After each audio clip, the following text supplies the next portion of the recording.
안녕하세요. 자유이튜브입니다. 오늘은 대한민국 황금세대, 586세대, 청년세대를 나락으로 떨어뜨리는가라는 제목으로 이야기를 한번 해볼까 합니다. 586세대가 우리나라 정치, 경제, 사회적으로 상당한 영향력을 미치고 있습니다. 자, 그래서 이런 586세대와 지금 청년세대의 상황을 한번 짚어보면서 앞으로 우리가 어떻게 하면 더 나은 삶을 살 수 있을지를 한번 고민해보는 시간을 가져봤으면 좋겠습니다. 영상을 보면서 좋아요 버튼과 구독 버튼, 알람 버튼 눌러주시면 감사하겠습니다.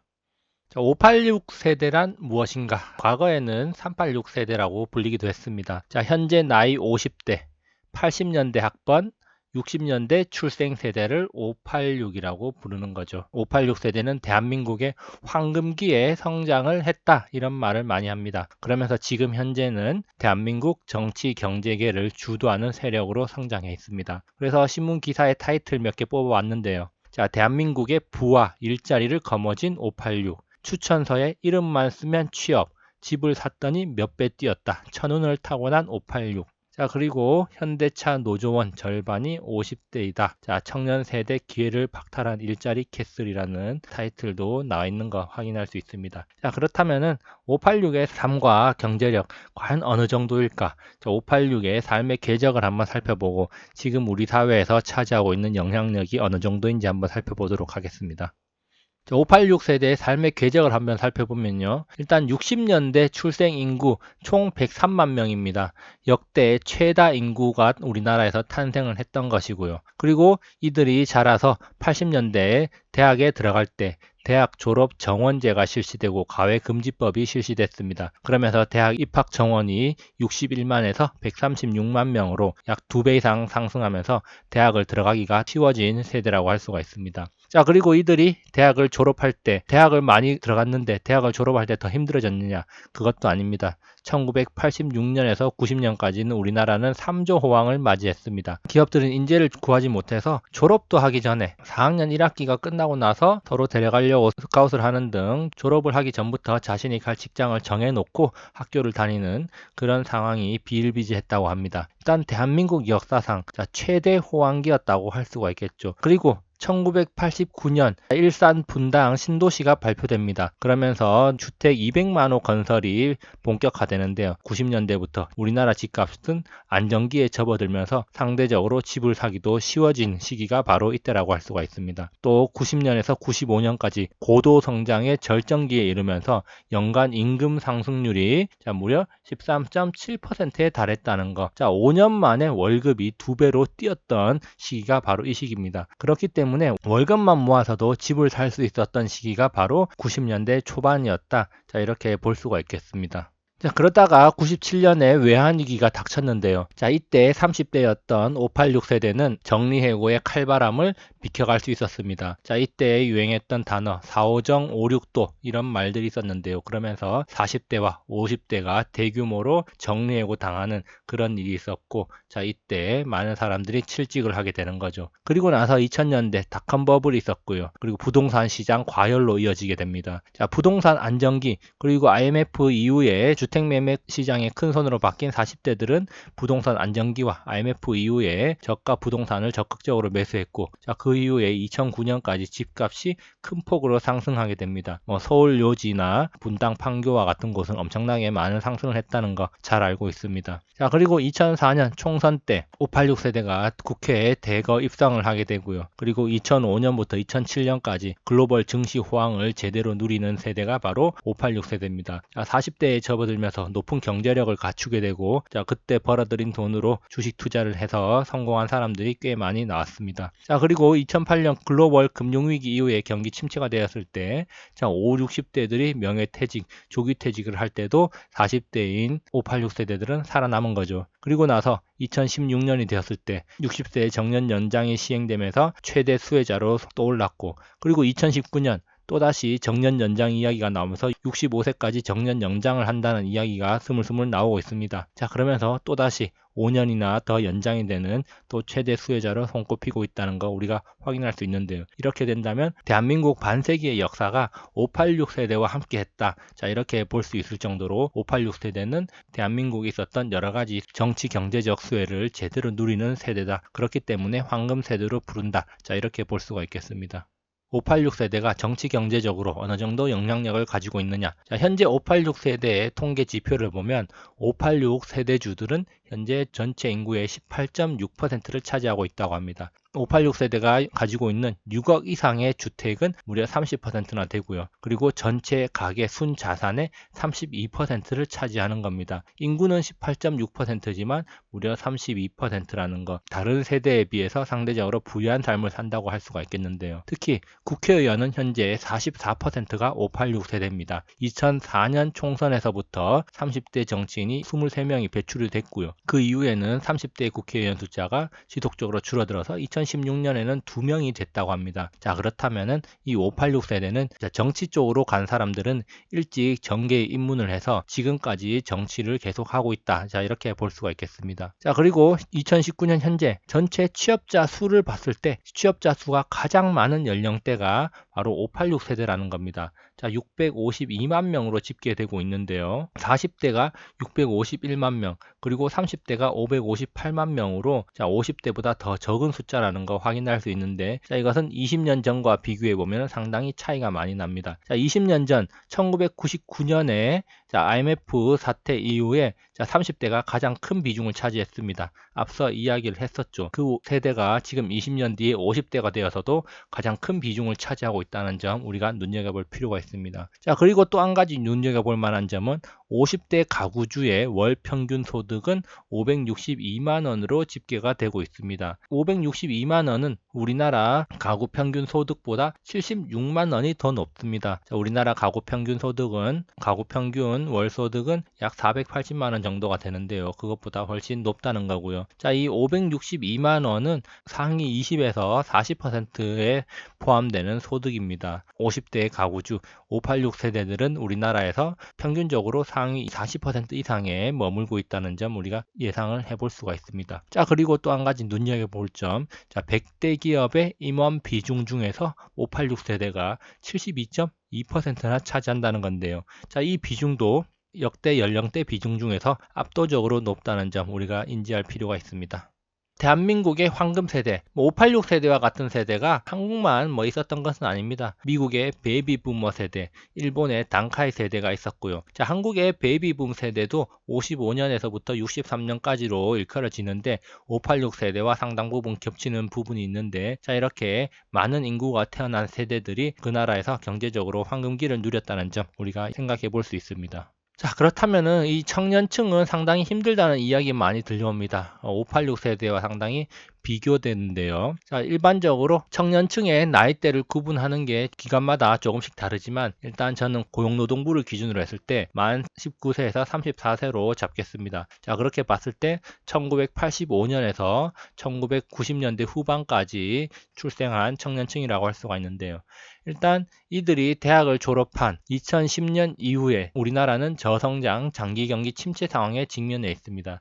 자, 다시 말해서 대학을 졸업해도 과거에 비해서 취업의 기회, 성공할 기회가 상당히 적어졌다는 것입니다. 자, 특히 양질의 일자리가 늘어나는 것이 중요한데 양질의 일자리 증가는 요원한 상태고, 최근에도 우리가 자주 들리는 말이 일자리가 줄어들고 있고 대기업들도 사업부를 정리를 하면서 자, 정리해고 명예퇴직, 희망퇴직 신청을 받고 있고, 그 다음에 순환휴직을 하고 있다, 이런 이야기들이 많이 들리고 있습니다. 다시 말해서 미래에 대한 불안감이 증가하고 있다는 건데요. 자, 그러면서 이렇게 양질의 일자리는 오히려 줄어들고 있고 미래에 대한 불안감이 증가하니까 자, 이런 또 일자리에 들어가기 위해서 청년들은 스펙 쌓기에 매몰되어 있다, 이런 이야기도 많이 나왔었습니다. 그러면서 대표적으로 나온 용어들이 88만원 세대, M4 세대 등으로 불리기도 했습니다. 특히 공무원 시험에 많은 청년층이 몰리는 것도 하나의 특징인데요. 자, 이렇게 사회적 미래에 대한 불안감, 장기 경기 침체로 인해서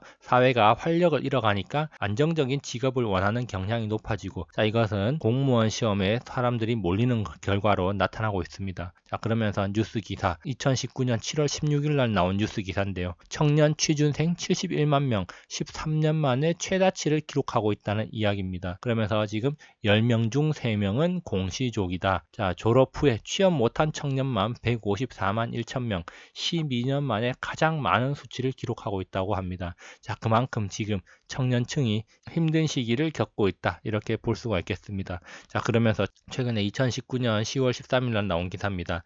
OECD 주요국 중에서 한국만 청년 실업률이 치솟고 있답니다. 그만큼 우리나라는 지금 청년 실업, 청년 세대에 대한 어떤 정책이 제대로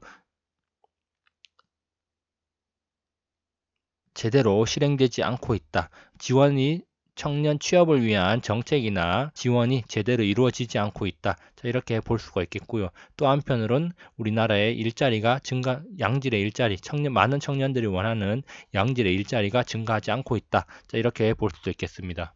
자, 그래서 이런 청년들의 고달픔을 달래주기 위해서 586 세대의 멘토들이 등장하기도 했습니다. 자, 대표적으로 서울대의 김모 교수가 있는데요. 아프니까 청춘이다라는 책을 베스트셀러에 올랐습니다. 자, 한국 출판 사상 최단기 100만 부를 돌파하고, 자, 해외에도 번역돼서 출판이 됐다고 하는데요. 자, 그만큼 우리나라 청년들이 힘든 상황을 겪었기 때문에 이런 책들이 팔려나갔고, 청년들이 위안을 가졌다, 이렇게 볼 수가 있겠습니다. 결국에는 청년은 원래 아파야 하는 존재다, 이런 이야기를 했는데요. 자, 586 세대들이 이런 이야기를 하니까 모순적이다, 이런 식으로 비판하는 사람들도 꽤 있기도 했습니다. 자, 그리고 서울대에 또 조모 교수가 있는데요. 자, 이분은 트윗을 많이 날렸습니다. 자, 그 트윗 중에 하나가 모두가 용이 될 수도 없고 또한 그럴 필요도 없다. 자, 그래서 출혈 경쟁하지 말고 따뜻한 개천을 만드는 데 힘쏟자. 붕어, 개구리, 가재는 서로 오순도순 개천에 모여 살면 된다. 자, 이런 이야기를 했는데요. 자, 이렇게 청년들이 스펙 쌓기에 매몰되고 경쟁이 치열하니까 경쟁하지 말고 그냥 서민으로 오순도순 개천에 살면 된다. 자, 이런 식으로 청년들을 다독이기 위한 트윗을 날리기도 했습니다.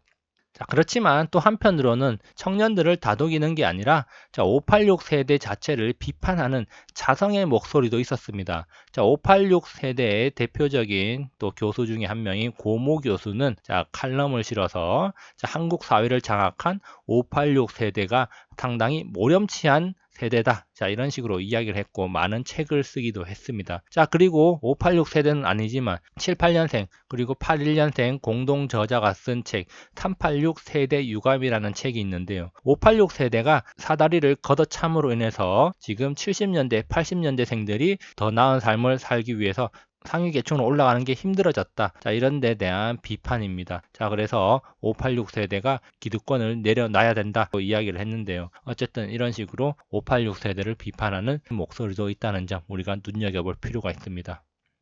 자, 그렇다면 과연 무엇이 문제인가? 우리가 이것을 한번 생각해 볼 필요가 있습니다. 세대 간의 소통이 잘 안 되면서 세대 갈등으로 비화될 가능성도 내포하고 있는데요. 자, 과연 청년 세대가 힘든 것이 586 세대 때문일까라는 생각을 또 한번 해볼 필요도 있습니다. 자, 586 세대가 장악한 정치, 경제 기득권의 틈바구니에 청년 세대가 더 이상 낄 틈이 없는 것인가? 자, 그렇기 때문에 청년 세대가 더 힘든 것인가? 여기에 대해서 한번 생각해 볼 필요가 있는데요. 뉴스 기사에 따르면은 현대차 노조원의 절반이 50대라고 합니다. 자, 그래서 청년들이 현대차에 취직을 할 기회의 문이 닫혔다. 자, 이런 이야기가 나오고 있는데요. 통계청 자료에 의하면은 2008년에는 50대의 정규직이 140만 명에 불과했지만 2018년 10년이 지난 지금 지금은 50대 정규직이 280만 명으로 상당 부분 늘어난 것을 볼 수가 있습니다. 자, 그런데 20대 청년들이 취직을 하는 인원은 지금 소폭 감소한 걸로 드러나고 있는데요. 자, 갈수록 청년들은 취업이 힘들어지고 40, 50대들은 더 많아지고 있는 이런 현상이 나타나고 있습니다. 그렇기 때문에 상대적으로 20대들은 취업의 문이 더 힘들다, 이렇게 이야기를 할 수가 있겠습니다. 자, 그리고 코레일 공기업의 임직원 연령대별 구성을 보니까 50대가 무려 34.3% 차지하고 있는 거 확인할 수 있고요. 자, 현대차 노조원의 경우에는 50대가 47.8%를 차지하고 있고 20대는 5.4, 30대는 18.6%의 비율을 보이고 있는 걸로 파악이 되고 있습니다. 그만큼 현재 우리 사회는 50대의 비중이 어느 곳에든 높고 영향력이 크다는 거 우리가 확인을 할 수가 있습니다.